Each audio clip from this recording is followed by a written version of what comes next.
What's up, you freaking geniuses? So in this video, I'm going to teach you how to find segment lengths of chords, tangents, and secants in a circle, right?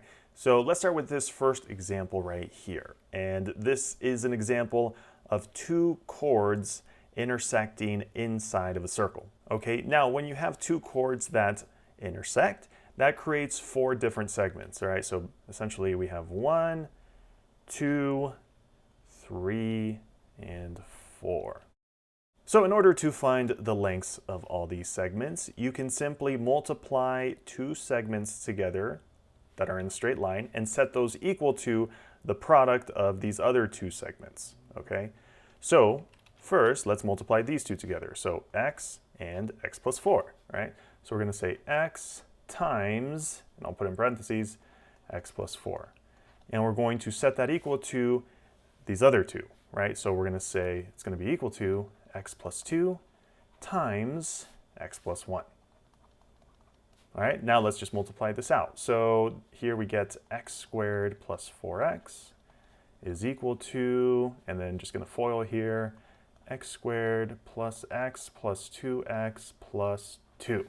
So if we simplify this one, we're going to get x squared plus 3x plus 2, and again, that's equal to this side, right?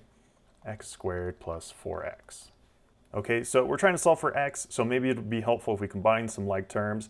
So let's move all the stuff on the left to the right. So let's subtract x squared here, subtract x squared, and here we can subtract 4x and subtract 4x, right? So then these cancel out, get a big fat 0, and that's equal to x squared minus x squared is 0. So those cancel out. 3 minus 4 is negative 1, so here we get negative 1x, or simply x, and plus 2. Okay, now here to isolate x, we can just add it back to the other side, right? So add x. So here we get that x is equal to positive 2.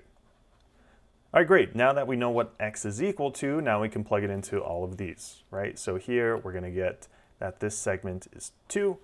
This segment up here is basically 2 plus 2, which is 4. Here, 2 plus 4 is 6. And here, 2 plus 1 is 3. All right, here is our next example. And this time, again, we have our circle, and we have these two secant segments this time, right? And remember, secants are lines that have an endpoint outside of the circle, right? So chords are always inside the circle. Secants are outside, or at least part of the secant is always outside of the circle. And as you can see, these two secants intersect or meet at this common external point right here, right? So we can set up a relationship in order to solve for the different segment lengths of these secants. And specifically, that would be that the external segment, and the external segment of a secant would just mean the part of the secant that is outside of the circle, right? So this segment right here, times the length of the whole secant is equal to the external part of this one times the whole length of this one, all right? So I know that was a lot of words. Let's use numbers, all right? So again, the external segment, so here it's 9, times the whole length of the secant, so 9 plus 11, which is 20. So we could say 9 times, I'll just put it in parentheses, 20, is equal to the external segment of the other one, so 10. So we're going to say 10 times the whole length of the other one. So 10 plus x, right? So times, and I'll put it in parentheses, 10 plus x. Okay, so if we simplify some things here, we have 9 times 20, which is 180. So that's equal to, and then if we distribute that guy in there, 10 times 10 is 100. And 10 times x is 10x. All right, so to solve for x, let's get rid of this 100 from both sides. Those cancel out. So here we get 80 is equal to 10x. So here we can divide both sides by 10. So we get that 8 is equal to x. Boom. All right, now for this final case, you can see again we have our circle, and again we have a secant, and this time we have a tangent, right? Now, when a secant and a tangent intersect at a common point, we get another relationship.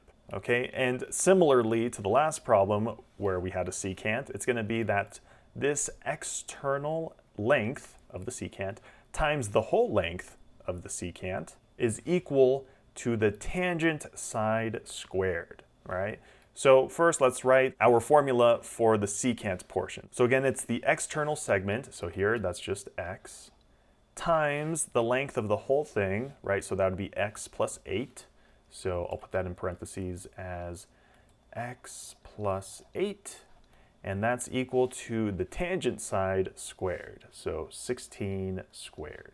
So if we multiply the x, or distribute, we get x squared plus 8x is equal to 256. All right, now if we move this number to the left side, it looks like we could set up a polynomial so we could factor it, right? So we can subtract 256 from both sides. Those go away. So then here we get x squared plus 8x minus 256 is equal to 0.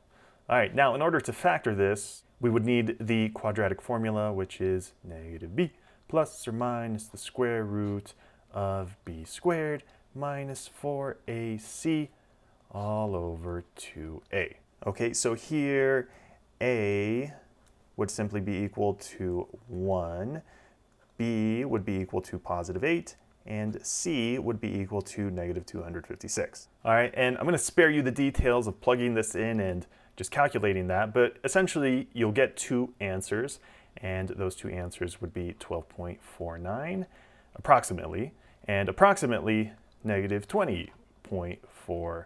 All right, and here 12.49 would be your answer because lengths, right, because we're trying to find the length of this, lengths can't be negative, right? So that automatically rules out this other solution, right? So then the solution here for x is approximately 12.49. Boom. So if you found the video helpful, definitely leave a thumbs up down below. And if you have any other questions or want to see any other examples, just let me know in the comment section below.